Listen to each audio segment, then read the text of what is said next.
members of the Constituent Assembly had a huge task before them.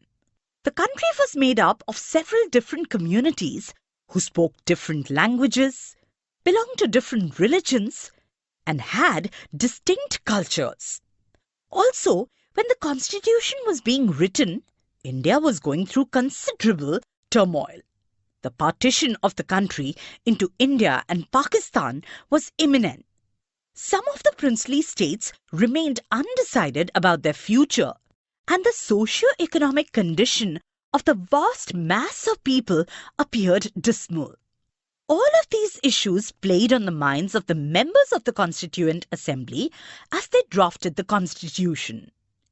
They rose to the occasion and gave this country a visionary document that reflects a respect for maintaining diversity while preserving national unity. The final document also reflects their concern for eradicating poverty through socio-economic reforms, as well as emphasizing the crucial role the people can play in choosing their representatives. 1. Federalism. This refers to the existence of more than one level of government in the country. In India, we have governments at the state level and at the centre. Panchayati Raj is the third tier of government. The vast number of communities in India meant that a system of government needed to be devised that did not involve only persons sitting in the capital city of New Delhi and making decisions for everyone. Instead, it was important to have another level of government in the states so that decisions could be made for that particular area. While each state in India enjoys autonomy in exercising powers on certain issues, subjects of national concern require that all of these states follow the laws of the central government. The Constitution contains lists that detail the issues that each tier of government can make laws on. In addition, the Constitution also specifies where each tier of government can get the money from for the work that it does. Under federalism, the states are not merely agents of the federal government, but draw their authority from the Constitution as well. All persons in India are governed by laws and policies made by each of these levels of government. 2. Parliamentary form of government. The different tiers of government that you just read about consist of representatives who are elected by the people. Your class 7th book began with the story of Kanta, who was standing in line to vote during an election. The Constitution of India guarantees universal adult suffrage for all citizens. When they were making the Constitution, the members of the Constituent Assembly felt that the freedom struggle had prepared the masses for universal adult suffrage, and that this would help encourage a democratic mindset and break the clutches of traditional caste, class, and gender hierarchies. This means that the people of India have a direct role in electing their representatives. Also, every citizen of the country, irrespective of his or her social background, can also contest in elections. These representatives are accountable to the people.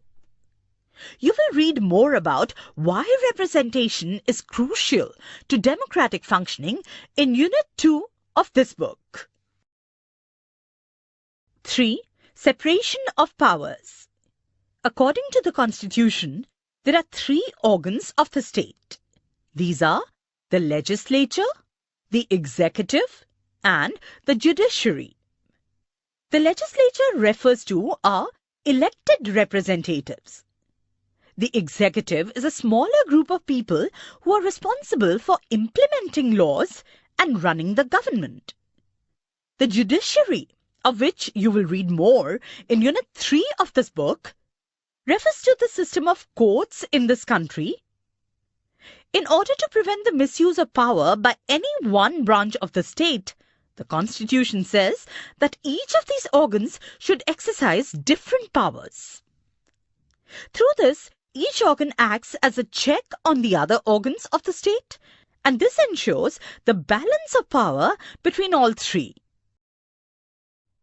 The word state is often used in this chapter. This does not refer to state governments.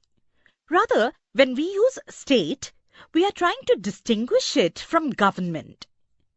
Government is responsible for administering and enforcing laws. The government can change with elections. The state, on the other hand, refers to a political institution that represents a sovereign people who occupy a definite territory. We can thus speak of the Indian state, the Nepali state, etc. The Indian state has a democratic form of government. The government or the executive is one part of the state. The state refers to more than just the government and cannot be used interchangeably with it. 4. Fundamental rights. The section on fundamental rights has often been referred to as the conscience of the Indian Constitution. Colonial rule had created a certain suspicion of the state in the minds of the nationalists, and they wanted to ensure that a set of written rights would guard against the misuse of state power in independent India. Fundamental rights, therefore, protect citizens against the arbitrary and absolute exercise of power by the state. Arbitrary means when nothing is fixed and is instead left to one's judgment or choice.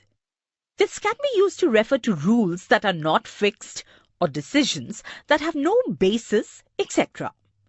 Ideal means a goal or a principle in its most excellent or perfect form.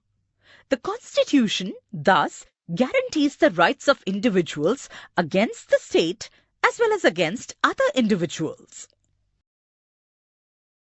The various minority communities also express the need for the Constitution to include rights that would protect their group. The Constitution, therefore, also guarantees the rights of minorities against the majority.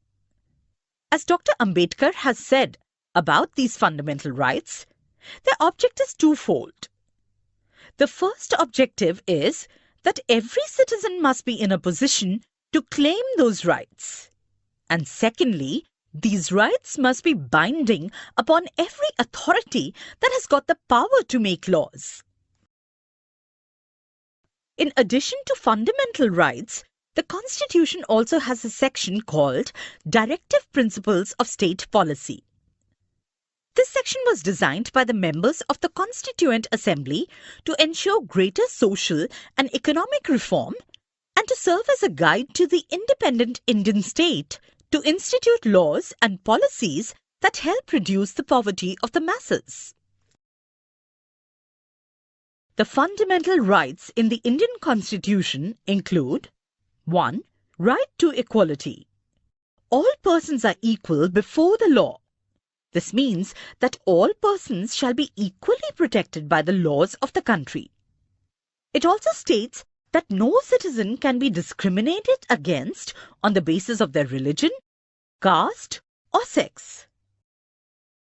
Every person has access to all public places, including playgrounds, hotels, shops, etc. The state cannot discriminate against anyone in matters of employment, but there are exceptions to this that you will read about later in this book. The practice of untouchability has also been abolished. 2. Right to freedom.